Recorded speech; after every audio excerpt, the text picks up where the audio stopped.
श्री गुरुभ्यो नमः. अंतर्ब्रह्मच्या एकादशी महात्म्य या व्हिडिओ सिरीजमध्ये आपल्या सगळ्यांचं मनपूर्वक स्वागत आहे. एखादा राजा आहे ज्याच्याकडे प्रचंड संपत्ती आहे, राजवैभव आहे. अतिशय प्रेमानं तो आपल्या प्रजेचा सांभाळही करतो आहे. प्रजाही त्याच्यावरती प्रचंड प्रेम करते आहे. मात्र या राजाकडे एका गोष्टीची कमतरता आहे. याला संतती म्हणजेच संतानप्राप्ती अद्याप झालेली नाही. अतिशय धर्मानं आपल्या राजधर्माचं पालन करणारा हा राजा नेमका असा कोणत्या कारणामुळे संततीपासून वंचित आहे? पूर्वजन्माचं असं कोणतं कर्म आहे ज्यामुळे या राजाला या जन्मामध्ये त्याची परतफेड करावी लागते आहे? आणि असं कोणतं व्रत आहे ज्या एका व्रतामुळे त्या राजाचं भाग्य पालटलं आणि त्याला संतती म्हणजेच संतानप्राप्ती झाली? भविष्योत्तर पुराणामध्ये आलेल्या श्रावण शुक्ल पक्षातील पुत्रदा एकादशीच्या कथेच्या अनुषंगानं आपण काही गोष्टी ज्याचा पुराणाशी संबंध आहे, मात्र आजच्या काळाच्या परिप्रेक्ष्यामध्ये आजच्या काळाच्या दृष्टिकोनातूनही या गोष्टी, या कथा अतिशय उद्बोधक आणि आपल्याला मार्गदर्शनपर अशा आहेत. सर्वप्रथम आपण या राजाच्या कथेकडे वळूयात. महिष्मती नावाचं अतिशय प्राचीन साम्राज्य आपल्या भारतभूमीमध्ये होतं. इथे राज्य करणारा राजा महिमती अतिशय प्रेमानं आपल्या प्रजेचं पालन करत होता. राजधर्माचं पालन करत असताना कर्तव्यामध्ये कुठलीही कसूर न ठेवलेला हा राजा अतिशय कर्तव्यदक्ष आणि प्रजेचं हित जाणणारा होता.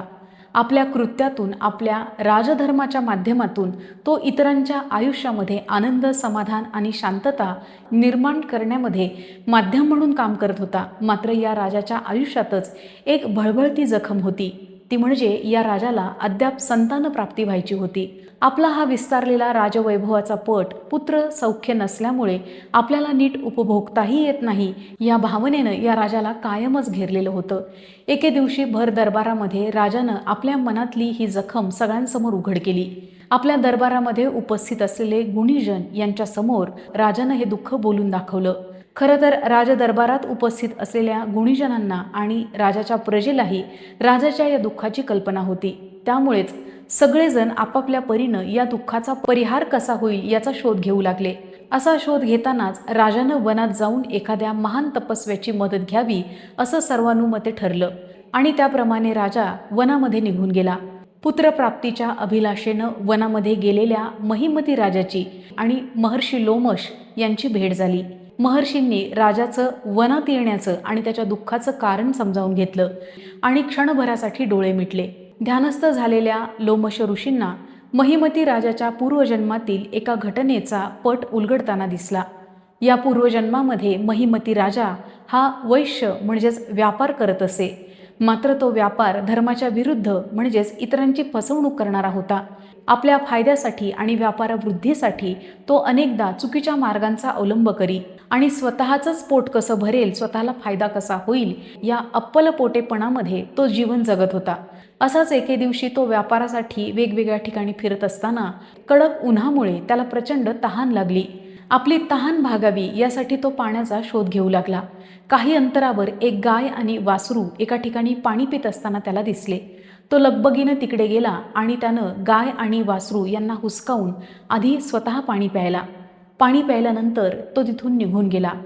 महिमती राजाची व्यापारी असताना त्या जन्मातली ती कृती वरवर पाहिली तर अगदी साधीशी वाटते. एखाद्या व्यक्तीला पाण्यापासून वंचित जर केलं असेल तर त्याची शिक्षा आणि तीही इतकी कठोर कशी काय असू शकते असा प्रश्न साहजिकच आपल्यालाही पडतो. अर्थात आपण त्या प्रश्नाकडे या व्हिडिओच्या उत्तरार्धामध्ये येणार आहोत. महिमती राजाला त्याच्या पूर्वजन्माचा वृत्तांत महर्षी लोमश यांनी सांगितल्यानंतर तो पश्चातापानं होरपळू लागला. अतिशय दीनवाण्या स्वरामध्ये त्यानं आपल्या या पापाचं क्षालन कसं होईल यासाठी महर्षींचे पाय पकडले. महर्षी लोमश यांनी अतिशय प्रेमानं महिमती राजाला श्रावण मासामध्ये येणाऱ्या शुक्ल पक्षातल्या पुत्रदा एकादशीच्या संदर्भामध्ये, त्या व्रतासंदर्भामध्ये सांगितलं. उपवास म्हणजेच ईश्वर सन्निधी राहून दिवसभर विष्णूंचं नामस्मरण करावं, रात्रीच्या वेळेला जागरण करून विष्णू नामामध्ये रममान व्हावं आणि दुसऱ्या दिवशी पारणे करून आपल्या एकादशीच्या व्रताची सांगता करावी. अशा रीतीनं महर्षींनी या व्रतासंदर्भामध्ये राजा महिमती यांना समजावून सांगितलं. महर्षींचा आशीर्वाद घेऊन राजा आपल्या राज्यामध्ये परतला आणि महर्षींनी सांगितल्याप्रमाणे त्यानं हे व्रत केलं आणि त्याला पुत्रप्राप्ती झाली. आताच्या काळामध्ये जिथे आपण दर घडीला कृत्रिम बुद्धिमत्तेचा वापर करतो आहोत, तिथे अशा प्रकारच्या कथा किंवा अशा प्रकारचे दाखले आपल्या बुद्धीला पटू शकत नाहीत. मात्र वरवर ही कथा अतिशय साधी किंवा जुन्या काळाशी सुसंगत अशी वाटत असली तरी देखील या कथेच्या अर्थाकडे आपण जर वेगळ्या दृष्टिकोनातून पाहायला गेलो तर आताच्याच नव्हे तर येणाऱ्या प्रत्येक पिढीमध्ये ही कथा आपल्यासाठी डोळ्यात अंजन घालणारी आहे. पुत्रदा या शब्दाची जर आपण फोड केली तर पुत्र म्हणजे अर्थातच मुलगा आणि दा म्हणजे देणारी. ही व्रतकथा एखाद्याला पुत्रप्राप्ती करून देणारी आहे असा वरवर साधा सरळ अर्थ आपल्याला याच्यामधून घेता येतो. मात्र खरी गंमत इथेच आहे. या अर्थाच्याही पलीकडे नेमकी जर आपण पुत्र या शब्दाची फोड केली तर मात्र आपल्यासमोर विशाल आणि अफाट असं ज्ञान जे अतिशय बीज स्वरूपामध्ये आपल्या ऋषीगणांनी आपल्यासाठी कोडिंग करून ठेवलेलं आहे त्याची प्राप्ती होऊ शकते, ते समजू शकतं. आता पाहूयात पुत्र या शब्दाचा अर्थ. पुम किंवा पुन नावाचा एक नरक आहे आणि त्र म्हणजे तारणारा. या पुन नरकातून तारणारा असा तो पुत्र. आता पुत्र या शब्दाचा आणखीन एक समानार्थी शब्द आहे जो या शब्दाचा गर्भित अर्थ आहे तो उघड करणारा आहे. पुत्र याला आत्मज असं देखील म्हणतात. आत्मज म्हणजे जे माझ्यातून निर्माण झालेलं आहे. आता पुत्र या शब्दाचा व्यवहारामध्ये पिढ्यानपिढ्या समजण्यात आलेला जो अर्थ आहे आणि जो खऱ्या अर्थानं मर्यादित आहे तो म्हणजे माझ्या पोटी जन्माला आलेलं पुरुष अपत्य म्हणजे पुत्र. खरं तर आपण असे जे मर्यादित अर्थ लावतो त्यामुळे या बीज स्वरूपात असलेल्या अफाट ज्ञानापासून मुक्तो आहोत. पुत्र याचा मर्यादित अर्थ समजून घेत असताना मी ज्याला जन्माला घातलेला आहे म्हणजेच जैविकदृष्ट्या माझ्यामधून जे पुल्लिंगी अपत्य निर्माण झालेलं आहे त्याला आपण पुत्र म्हणतो आहोत. आता थोडासा याचा विस्तार करूयात. माझ्या मनामध्ये आलेला विचार हा मीच जन्म घातलेला असतो.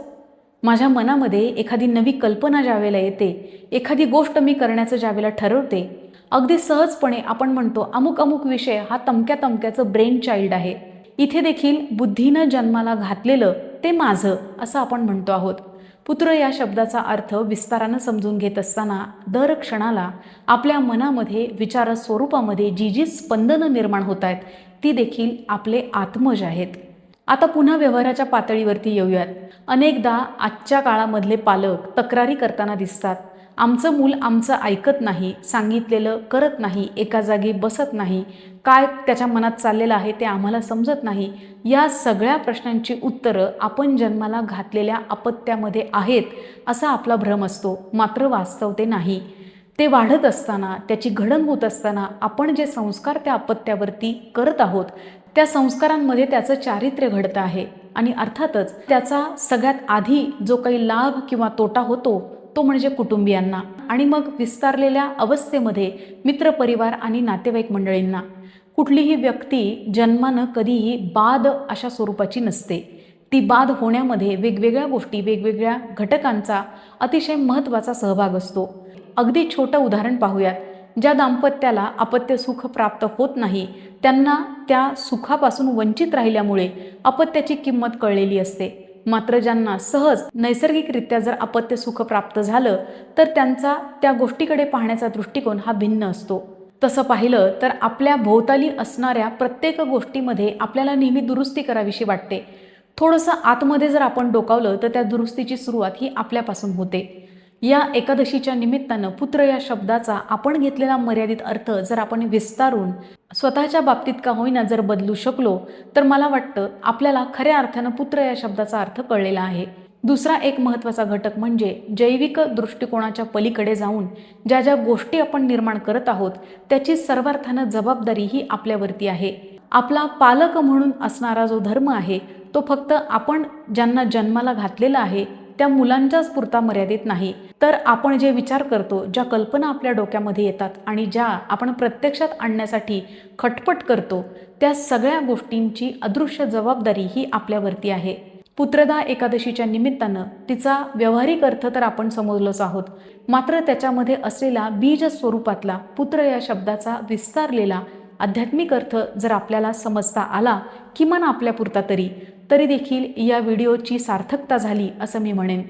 आपल्या प्रत्येकाच्या आयुष्यामध्ये मार्ग दाखवणारे लोमश ऋषींसारखे मार्गदर्शक वेगवेगळ्या माध्यमातून आहे. अर्थात व्यक्तीच्या पलीकडे जाऊन एखादं पुस्तक, एखादा व्हिडिओ, एखादी घटना आपल्याला मार्गदर्शन करता आलेली आहे. गरज आहे या सगळ्या घटकांकडे माझ्या सर्वांगीण उन्नतीसाठी घडणाऱ्या घटना या दृष्टिकोनातून पाहण्याची.